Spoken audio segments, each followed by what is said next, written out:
This video is brought to you by Extreme Teas. Click on the link below. Make sure you put Kevin in the promo code and you'll get a 20% discount. What's going on, America? Kevin from Kevin's Corner, where I try to make sense out of nonsense. And I'm sitting here in my man Jeep with my man glasses on. And I got my man tough sponsor gear on. You know, that Extreme Teas. But you know what? There comes a time when a man has to do what a man got to do. And I'm talking about stuff he don't want to do, but he got to do, which is go to the doctor. Yeah, man. These little clips I'm about to let y'all see is entitled Kevin Goes, Kevin's At, and Kevin Comes from the Doctor. Now, normally, you know, I am pretty jovial, guys. Like to joke and laugh and stuff like that. But every once in a while, I got to get serious. For example, I'm sure y'all have watched and saw all over the internet and stuff like that with Chadwick, the gentleman that played Black Panther, passed away from colon cancer. Now, that got me thinking. I mean, Kev, even though you're 1,232 years old and still, you know, feels great and all that stuff, even though you're built for it tough, even though, you know, you only like got a smidge of humanity for the most part, you know, I'm all cyborg, you know, that little teeny part of humanity in the bottom of my toe. Some random, you know, disease could get hold to it that I could have prevented if I would have been proactive. And that's what gets a lot of people when it comes down to certain, you know, ailments that they get blindsided. You don't want to have to get blindsided. You always want to be on the preemptive strike. You don't want to have to react. See, there's a lot of stuff you could avoid if you would have just said, you know what, let me go do this, even though it might be inconvenient. Maybe it might even touch your pride. Because you know what, man? We will wait to the end. We will be skinny, dried up, drooling at the mouth, still telling everybody we're good. Yeah, if you don't believe me, try telling a man to go get your prostate checked. He'd be like, oh, man, I'm good. Shoot, forget that mess. Until it slides out while he's walking. And everybody behind him goes, excuse me, sir, you dropped your prostate? Oh, shoot, that's what that is? Yeah, you don't want to wait until that happens. You don't want to wait to get that oil changed after you hear those cylinders going clank, clank, ta-dang, bang, bang, ta-dang. You don't want that. Because after you start hearing that, it's too late. Engine's blown. You don't want to wait when you see the tread on those tires starting to go bad and you saying to yourself, I think I could push it another winter.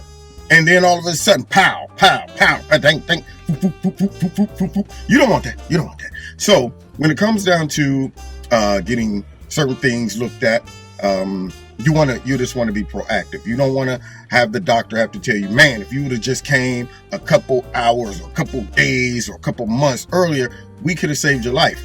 And a lot of these things are preventative, even though it could be a smidge inconvenient to have to get it done. So, ladies and gentlemen, I know I'm hardcore and I'm the manliest of men, but you know what isn't manly? Dying. So I have to go and get some stuff done, and I'm gonna get my colon checked because I don't want to wake up one day and then find out that I'm all messed up. You know, then how am I gonna bring y'all more jokes and stuff? So I want to encourage everybody else not only to do certain things that could, you know, really help you out, make sure you don't get blindsided, but also to just understand it too, because as I get ready to go and have this mess done to me, anyway, I'm gonna let y'all know what happens, how it happens. I'm gonna get some information from the doctors. So this right here is me prepping to go get it done. Now, if y'all see this little thing right here, this is for men and women. This ain't one of them things that only men got to get done. This is a little bottle of some type of potion that makes sure you are prepped for the procedure. And apparently, you have to drink 2 of these bottles prior to going, and then 8-ounce cups of water right after, which we all probably need to drink anyway, whether we were going to get a procedure done. But nonetheless, this forces you. So for 5 hours straight after the first bottle, okay, an hour after, drink, another hour, drink, another hour, drink, okay. Some of y'all have alcohol in y'all bottles and y'all do the same thing. So don't act like you can't do this. All right, let me talk about it. I can't stay on that regimen. If this was booze every hour, you'd be like, it's time to take my medicine. Now, with that being said, you take this bottle, 5 hours straight, drink, Then you take another one of these 5 hours straight, and you might want to hang around somebody's toilet. That's all I'm saying. So that's been done. And now y'all, wait for me. I'm on my way. Now you gotta understand, they put people to sleep, and normally everything goes well. So we're gonna be talking about how that is, talking to some doctors, talking to the people who's responsible for saving Kevin's and Kevin's Corner's life. All right, God bless y'all. See y'all in the minute. Pray for me. Wait, I'm sorry, man. Pray for me. Take care. See you in a minute. What's going on, y'all? Kevin from Kevin's Corner, about to go into the doctor's office and chit chat with the doctors just a little bit, find out what's going on. So as y'all can see, here I am going in to do something I really don't want to do, but I know I need to do it.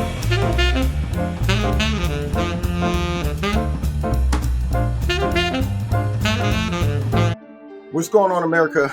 As I told you, I came to see the doctor. Now, I already went over what needed to be done to prep for the procedure, some of the importance of the procedure. But of course, me, even though I know a lot about politics, I know very little about this exam. So therefore, we brought in the expert, and I'm sitting here with Dr. Whipper. And he is going to I'm going to ask him a couple questions that I personally would want to know, and anticipate some things that you guys might want to know concerning this. Now, so first of all, how long have you been a doctor? Well, about 15 years now, and been a gastroenterologist going on 8 years now. 8 years? Yep. Okay. Gastro part. A lot of training involved.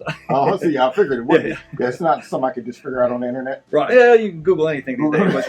Right. When you can't figure it out, YouTube it, right? When you're trying to do a surgery, like, run that, could you rewind it a little bit?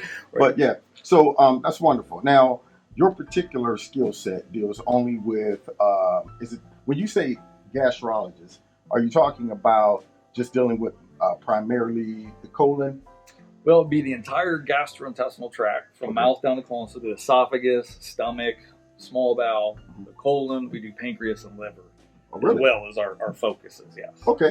So now, all of the items that you just mentioned, with the exception of the procedure that I'm getting done, is there a procedure that can be preemptive concerning all of those organs that you just described? Well, we're talking about colonoscopies today and screening for colon cancer and colorectal polyps. That's the colonoscopy, obviously. If you're having upper intestinal symptoms, bad heartburn and reflux for years, that can lead to something called Barrett's esophagus, which can predispose to then esophageal cancer. If you're having pain, sometimes you can get peptic ulcer disease or ulcers in the stomach. We can get potentially an H. pylori infection in the stomach from food we eat. Nothing that you do wrong to catch it, but it's just out there. We see people every week with this H. pylori that can give you pain, kind of a gnawing sensation, can lead to ulcers or stomach cancer if not detected. Sometimes you can have absorption issues, like celiac disease is a big topic for gluten allergy, which is in breads, pastas, cereals that can give people issues. So we look at the small bowel for that kind of issue. So a lot of stuff we look quick for on an upper scope. Now, to look in the small bowel, when we do a scope in your stomach, do a colonoscopy, there's still 8 to 10 feet of bowel in the middle we don't see. So that's where we have these capsule endoscopies, or these pill cameras that you come in, you swallow it, you wear a little device recorder on your hip, and it tumbles through your small bowel. We can then watch on a computer to see, is there bleeding spots, is there tumor stuff in the small bowel. So we can kind of check you literally top to bottom, one way or the other there. Right. It's now when you talk about the liver or the pancreas, you're talking more about different CAT scans, MRIs, or images. There's something called a ERCP, or endoscopic ultrasound, advanced imaging and procedure stuff we can do. But that kind of is in a nutshell, a quick review. So my question is, all of the technology that you have to do that, is that pretty current, or is this something that, because I can't imagine in 1982 them dropping a little camera down there. Yeah, no, we really had that here in the last few years. This capsule endoscopy has really revolutionized things to non-invasively do treatments. Before, they would have to potentially take you to an operating room, cut you open, kind of open you up and look at stuff. And now we can swallow this pill. We can target an area. Can we do something with a scope? Or if we can target an area where surgery would be needed, so they're not in there just kind of looking around. They know exactly where to go through, and it's a much more, efficient procedure. Because you don't want nobody poking around in you, for fun. Get to the point. That's what I'm saying. So anyway, wonderful. Now, out of curiosity, is there anything that someone can do when it comes down to their everyday lifestyle behaviors that could lessen the chance of them being exposed to developing some type of, polyps or cancer in the colon? Nothing overtly proven that we can do to stop colon polyp formation. A lot of it's genetics. It's lucky what you got from mom and dad. A lot of us are predisposed to it.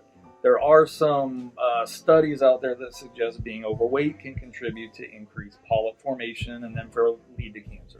Okay. So watching your weight, eating a healthy diet, trying not to eat processed foods, get away from the greasy fried stuff, just be sensible that way. Y'all hear that?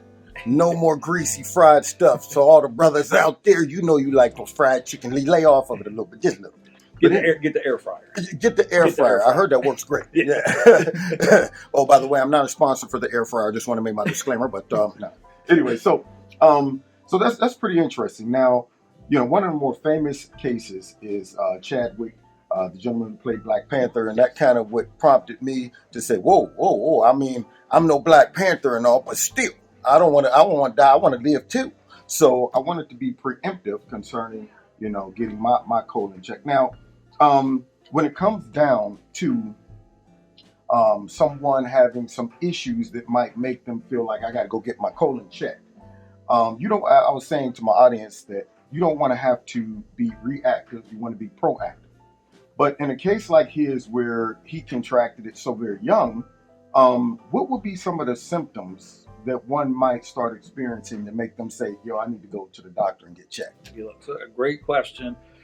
Blood in the stool is a big one. Now, we all don't obviously go looking in our toilet bowl, go looking for trouble. Right. But if you start wiping, seeing some blood on the toilet paper, maybe, if you wipe a little too much, it could be a little hemorrhoid or irritation. Right. But maybe that should prompt you, look at that stool a little bit. Right. Just take a peek. You start seeing blood in there, you want to kind of look. Yeah. Okay. Yeah. What I always tell people, your colon's a tube about yay big. Usually it's contracting, peristalsin, digesting stuff. What we want to look for, these little polyps, are just little tiny bumps that pop up in there. Mm-hmm. They don't cause you diarrhea. They don't cause you pain. They don't cause you bleeding. You have no symptom. Okay. By the time you start coming in with heavy bleeding, filling the toilet bowl with blood, having a lot of pain, at that point, that little dot is now about a golf ball size. And now it can be spread into the lining of the colon, into the lymph nodes, into the liver. Like his case, it was already spread, and then it's too late. We see a lot of people who say, I get a little bit of blood in my stool on and off for the last few years. They just said, it's just some hemorrhoids. Mm-hmm. One of my program trainers who taught me said, if you don't stick your head in there and look, you don't know if that's hemorrhoids or not. So you've got a lot of colon, so until you look, don't make any assumptions, especially if it's an ongoing issue. Right. Once a year, maybe not, but if it's ongoing, you got to get checked. Perfect. So y'all hear that? All right, those are some of the things I think, I wasn't experiencing any of those things, but I also wasn't conscious of the importance of getting your colon checked until somebody famous came down with it. And I'm going, whoa, do I have one of those? I'm pretty sure I need to go get checked out too. So, and then what about things like weight loss or anything like that? Well, one thing is important. Typically, asymptomatic screening colonoscopy starts at age 50. Okay. Recently, the United States Preventative Task Force that kind of dictates screening procedures from breast cancer to prostate cancer, stuff like that across the country, recently changed it to age 45. Okay. So even if you have no problems at 45, you should come get a screening colonoscopy. And then the other thing out there I think is important to address is there's some of these stool tests. We see this commercial for something called Cologuard now as an alternative to colonoscopy. They run these commercials, which if you're just not going to do a colonoscopy, it is better than nothing. But it does not substitute for colonoscopy. A colonoscopy identifies these polyps. We cut them out. They never get to grow into anything. A Cologuard test is actually built to detect cancer or advanced lesions. So the game is, as well, it can miss 58% of polyps. And you're trying to get this Cologuard to say you got really enough stage cancer to have surgery or chemo and survive. Versus the colonoscopy you get the polyp cut out, you prevent ever having cancer, never needing the surgery or the chemo. That's where it is. So while some of these stool tests are better than nothing, ideally colonoscopy is your better, most complete test for your own safety. Perfect. So my last two questions for you, Doc. Yeah. Number one, how long does the procedure take when you do a how do you pronounce it? Colonoscopy. You put the P at the end. See, I would have jacked it all up. Colonoscopy. Yeah. There you go. Getting your colon checked, basically. So how long does that procedure take? And then my last question, if someone was to come in at the stage, say, where Chadwick was, the alternative is what? Just chemotherapy? I mean, it sounded like his was so far advanced, there was nothing you can do except for what? It really depends. So, the timing, it takes about 10 to 15 minutes on a typical colonoscopy. Sometimes if you have more polyps, if we're in there, it can be a little bit longer if we're taking things out potentially. 10 to 15 minutes in general. Now, when you talk about presentation of the issue, it really depends to the individual to say, where do you present? Gotcha. I've had people present with a little bit of bleeding. You go in there, there's a big polyp. We cut the polyp out during colonoscopy, and they find at the top of it, there's cancer. At the bottom of it is just polyp, and they're cured just from cutting it out. Okay. No chemo, no surgery, nothing. Now, and I'll give you pictures later to show, if you get one that's totally grown in, it's into the lymph nodes, then that's where we can't take it out with the scope. And then you sometimes talk about surgical resection to cut a foot or two of your bowel out and or chemo at that point. So Yes. It really depends. Are you more of an early stage 1 type lesion we can sometimes cure with the scope versus a stage 3 or 4, which tends to be spread, and then chemo surgeries become your only option, and then treatments are very limited at that point. Wow. Well, Doc, you have given me a lot of information, and I'm sure that you've given my audience a lot of information as well. We're going to be talking to a couple more doctors as well, just to get their feedback and see some of their experience and so on and so forth. So I just want to thank y'all. This is the gentleman that took good care of me. And you think I'm going to make it, Doc? You're going to survive. I'm going to survive? You got another 50,000 miles. That's what I'm talking about. Anyway, I want to thank you so much for your time. Thank you so much for taking good care of me. Absolutely. So what's going on in America? I just got done interviewing one doctor. Now I'm interviewing Dr. Daldick, right? With Yes. the D. Perfect. With the D. And he has given me some information that I'm guarantee a lot of people aren't aware of. Now, growing up in a black neighborhood and environment, there are some diseases that unfortunately due to either eating habits or just really a mentality in the black community, hits us kind of hard or blindsides us, like, high blood pressure, heart disease, a lot of things. Like my grandmother, she had sugar, but a lot of that, she just ate like biscuits every day. I mean, you can't do that and expect to not have some type of negative fallout. But in regards to colon cancer, I had no idea that there were some differences when it comes down to the races. And the doctor was just going over a couple articles or information here that shows some of the disparities when it comes down to, people that are black, Hispanic, and so on and so forth. And I just don't want our audience to think that it's, just limited to a certain group of people. But you also need to be aware that certain groups of people, if it's not dealt with, have a different rate of exposure to this, or at least of the effect of having it. I'm not sure. We're going to ask the doctor a couple questions. So, Doc, you were just telling me how all of these particular articles show some disparities when it comes down to race. Now, the number that you were just going over with me in regards to the black community versus these other ones. Now, let me make sure I'm understanding this correct. All right, so it's 16.6%. So it's about 13 to 16% mortality from the colon cancer per 100,000 people in pretty much every racial group other than the black Americans. Mm-hmm. When you talk about black Americans, you're talking about 26 people per 100,000. It's almost double. Wow. Compared to the white, and a little bit less than double compared to the Asians and Hispanics. Interesting. So we are not sure why that is the issue. Some 10, 15 years ago, I worked at the Cleveland Clinic, and we were a part of the effort to try to decrease that number. And there's lots of reasons we do understand, and lots of reasons we don't understand why this number is so dramatically higher. Because 2-to-1 ratio in mortality from colon cancer, it's a dramatic. Exactly. Okay. So one of the arguments is that while the black people don't undergo the screening, That is partially true. Lots of black people have a procedures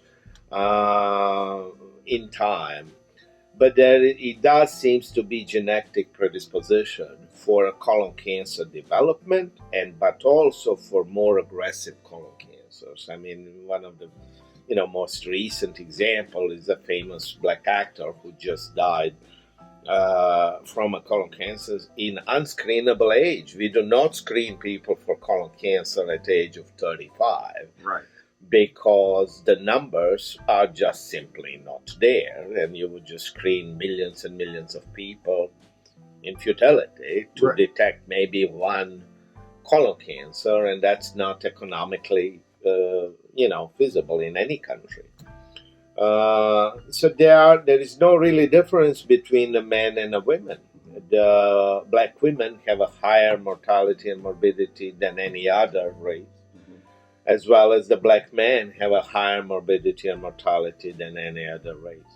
So I think the black community do need to take this more needs to take it seriously. It's already taking it seriously. Maybe, advocate for more screening. I know there is always a stigma attached to a colonoscopy, but I did also print you a paper which shows that if you have regular colonoscopy, you at least half your death rate from a colon cancer. Okay. So there are other ways to. It is somewhere here. I'll find it for you. Okay, no problem. But there are other ways to screen for a colon cancer. Ultimately, any other positive test will lead to a colonoscopy. It's not that bad of the procedure. It's relatively short, and it's a golden standard and provides you with, as I said, at least 50% protection from dying from the colon cancer. When you compare the protection from dying from colonoscopy to other screening tests which we are using today, like mammograms for women, PSA blood testing for men for prostate cancer, colonoscopy is by far the most dramatic impact on protecting people from dying. And the reason is not that we detect cancer in its early stage. Yes, absolutely, it's more treatable. But it also, we detect polyps. Right. 75% of colon cancer come from the polyps. If we detect a polyp before it becomes a cancer and we remove it, that particular fellow ain't going to mess with you anymore. Right. Y'all hear So, that? that wonderful. is a reason why the colonoscopy is more protective than any other screening test, because no other screening test you actually remove the lesion which has a potential to become a cancer. So you are not even talking about stage 0.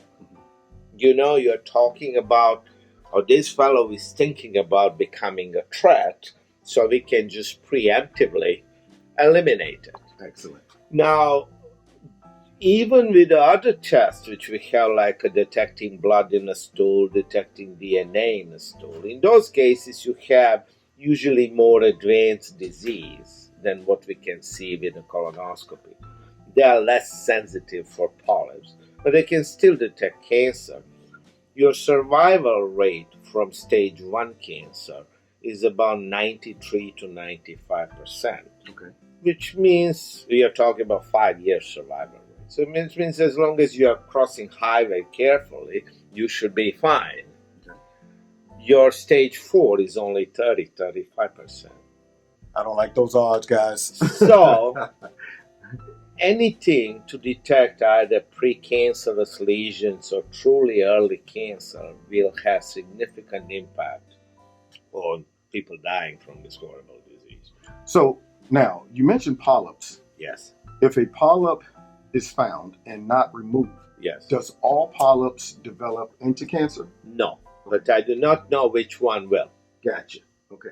Therefore, the current standard of practice is if we see the polyp, we remove it. Okay. Europe was playing at some, and even here, for some time with not removing 0.5 centimeter or smaller polyps, because the chance of those growing is very minuscule. However, there's some of them will still grow, and I personally would have a problem telling you, you have 5 polyps, I cut 3, this other 2, I just left in there.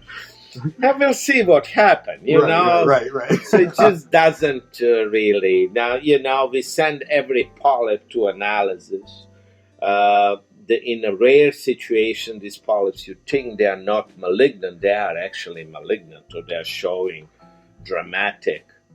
they're dramatically close to become a malignant, and our pathologists can tell you how far the polyp is from actually becoming an invasive cancer.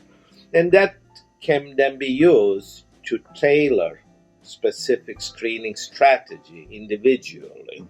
So if you have 5 polyps, but they're all small, not important, pathology is great, and somebody in your neighborhood have 1 polyp, but it's very aggressive, Right. that person will need more colonoscopies and more careful looking than you in the future. Right. So I think that having a colonoscopy at least once, we advocate age 50, okay? There's lots of argument going earlier, but that's going to be very hard economically to achieve. Right, absolutely. But if you just have age 50 colonoscopy, you will know in how big risk you are for developing colon cancer. Because if you don't have anything, your family didn't have any colon cancers in the past, know, Yes. your risk of developing colon cancer is small. Gotcha. If you have 10 polyps at the age of 50, you should pay attention because the numbers go up with age. Interesting. Well, Doc, I would tell you right now, the information you gave me was amazing. I didn't know that. Now, last question. So for a case like, the famous actor Chadwick, so he was very young when he found out that he had colon cancer. For him to even feel the need to go get checked out. Yes. I'm sure I don't know, they didn't show us the details of how he knew, but to find out at that age, or at least even feel like you have to go and get something checked out, what would be some of the things that would kind of be a red flag? So the most important and most ignored red flag is rectal bleeding. Gotcha. And we all have issues with the hemorrhoids one day or another. And we are all very prone to explain that little few drops of blood or blood in a stool, oh, these are just my hemorrhoids. Gotcha. Even if they probably are, especially if you have a family history, or if you are in an age where you should have a colonoscopy anyway, you should get tested. Those indications, weight loss, red blood, dark blood, change in the bowel habits or change in stool shapes, sudden onset constipation or diarrhea, those are all considered red flags or alarm symptoms, and they should really be followed by colonoscopy. If you see a blood in the stool, what's the point of doing blood in a stool test? Right. You just saw it.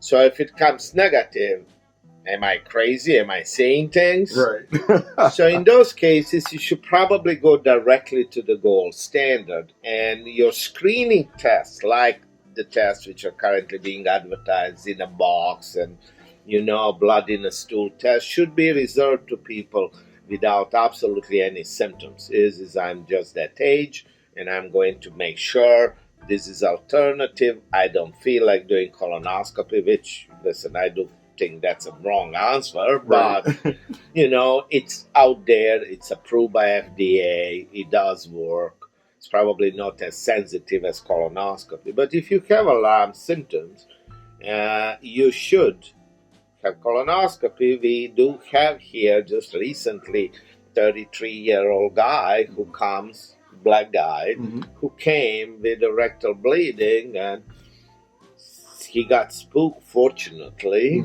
and we come in there and he has a huge polyp, high-grade dysplasia, not cancer yet, but in 6 months, Right. I cannot tell you that would not be a cancer. So just, listen your guts. Right. If you, figuratively, That's right. Yeah. That's and great. if you feel there is something not right, go get it checked. Wonderful. Doc, I cannot tell you how much I appreciate your time and the information. We're going to get this out to everybody and let you know about the importance of getting it done. Yeah, it's sad, though, that people had to become aware of this all because of a particular person who died from it. I'm sure a lot of people never, like myself, wasn't one of the things that were high up on my radar until, I heard about that. And all of a sudden, I'm like, well, wait a minute, I'm older than that guy. Maybe I need to go get this checked out, too. So I want to just say thanks a lot for just taking a little bit of time. You're welcome. Yes, May I leave you this stuff? So wonderful. Thank you so much. Okay. All right. You hear that, ladies and gentlemen? I got a whole bunch of information. Got a little homework assignment to do. And, we're going to include this. Well, there you have it, ladies and gentlemen. Everything's done. Procedures complete. And Kevin from Kevin's Corner lives to fight another fight. Yeah, man. It's all done. I can relieve that from my conscience, walking around concerned like I would hate to win all these battles. You know what I'm saying? And then kick the bucket over something that could have been prevented. So I had to suck it up, get the procedure done. The doctors were kind enough to take the time to explain and give some information about the procedure. And just think about this, y'all. It took maybe like 20 minutes, 20, 30 minutes, something like that. So many folks could really save their own life for 30, 40 minutes. That's one of them things you say, man, that's a small price, small sacrifice to make concerning the entirety of your life. I mean, when you weigh it against that, there's no comparison. So all done, and now my conscience is clean. I got a clean bill of health. I don't have to put that on my bucket list. It doesn't have to be in the back of my dome making me go, you know what, maybe I need to stop what I'm doing and go get that checked out. I'm good to go. And thank God I am. And I want to thank God for those doctors as well. So I encourage everybody out there. And one thing he said to me that, when I stopped interviewing, he told me this, I wish I could have caught it. But he said the biggest problem is men, black men. Black men don't like going to get that. I'm going to tell you right now, unfortunately, even though Chadwick died from that particular disease, if it wasn't for me hearing about that, you think I would have been going, well, you know what, am I good? Maybe I need to go get I would have just kept on, worrying about the major stuff that a lot of times black people think about, like, heart disease and, sickle cell, high blood pressure and the sugar, we call it the sugar. So, big disparity when it comes down to black men and black women because black men are just stubborn. But he also gave some data, which I'm going to have all in the bottom of this video, that shows some differences when it comes down to black people versus white, Hispanic, Asian, all of that. Asians, I don't know what they're doing, but according to the data, they don't even really develop, I guess, colon cancer. What are they doing right? But anyway, so with that being said, God bless y'all. And like I said, I'll also put some information if you're in the Youngstown area and want to get, this procedure done. It could save your life, people. I'm going to put some information and links below the video to the facility here. And if you're close by and you need this done, you can call them. They took great care of me. And now I got a good, clean bill of health. And so I can get back to making sense out of nonsense. God bless. See y'all next time in Kevin's Corner. Take care. Just want to say thanks for checking out the video. Please check out KC Uncensored, my personal site, where you'll get uncensored material from me along with some archives.